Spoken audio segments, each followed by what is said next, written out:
It's important to remember that when you're discussing point of view for narrative study, that there are two versions of it. One is a production element and one is a story element. It's vital that you know the difference, because if you get an exam question that asks you to discuss the story element of point of view and you discuss the production element instead, you will get very few marks.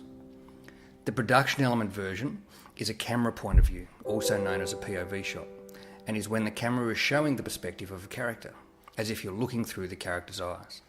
This type of shot gets used a lot in horror films when a potential victim is being watched by a killer through some trees, for example.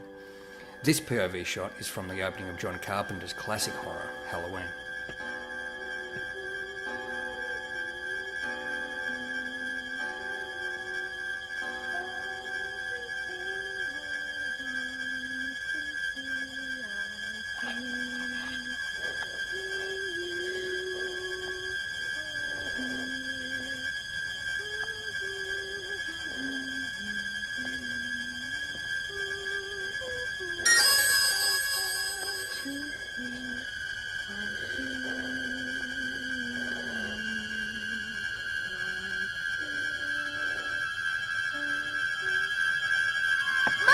A camera POV shot is simply a shot type and so is obviously part of the production element of camera and should only be discussed if you're writing about the production element of camera. The story element of point of view is what we're going to be discussing today though. The story element of point of view is the narrative point of view and is part of the narrative structure of the film. This is the point of view from which the narrative is told to the audience. In novels, the point of view is quite simple to determine. A first-person narrative is when the novel is told from the perspective of a character within the story. Thus, the pronoun I will be used when telling the story. A third-person perspective is when the story is told using the pronouns he, she, they, etc. There are two types of third-person narratives, omniscient and limited.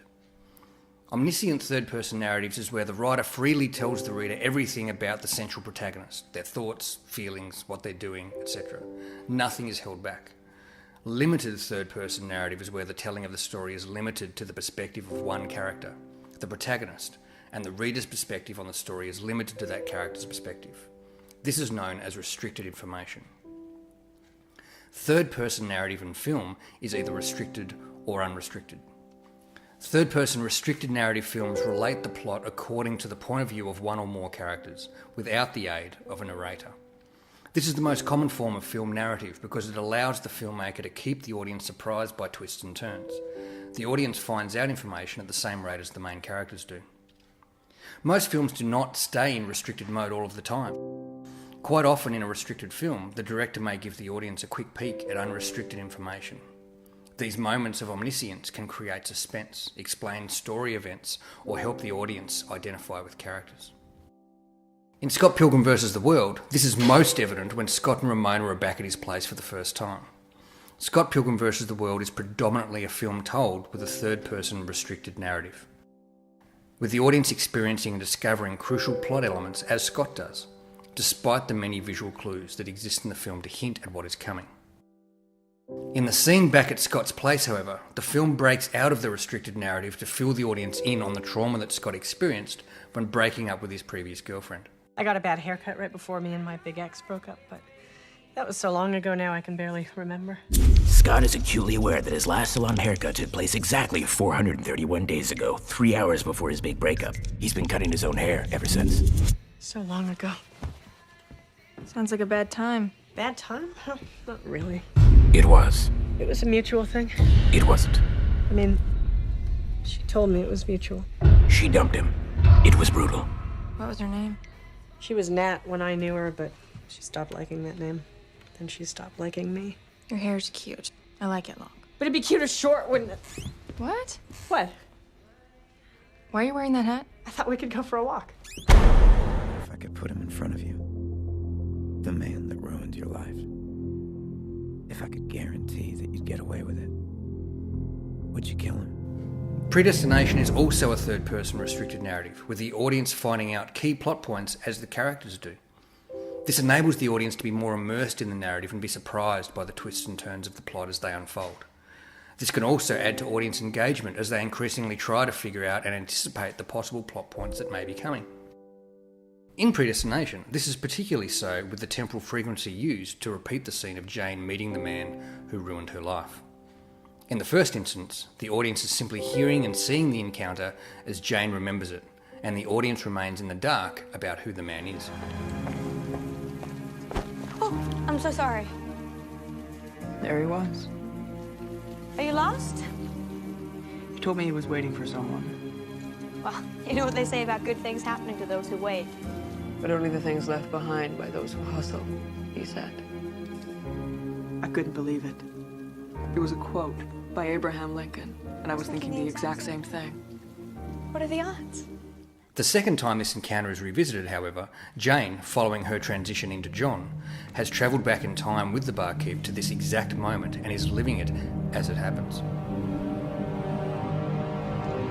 Oh, I'm so sorry. Are you lost? No, I'm looking for someone. Thanks. I'll just wait. Well, you know what they say about good things happening to those who wait.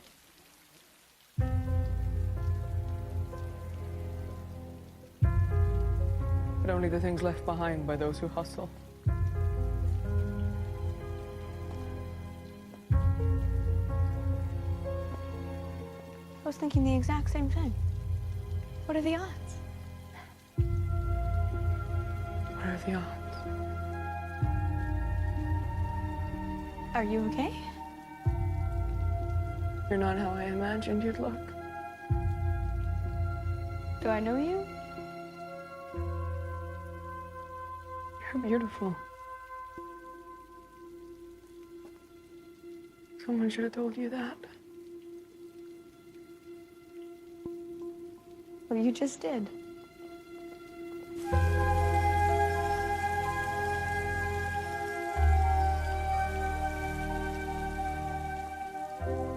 By keeping the film as a third-person restricted narrative, the audience is suitably shocked by this twist, and it is far more impactful than if the audience had known that John and Jane were the same person all along.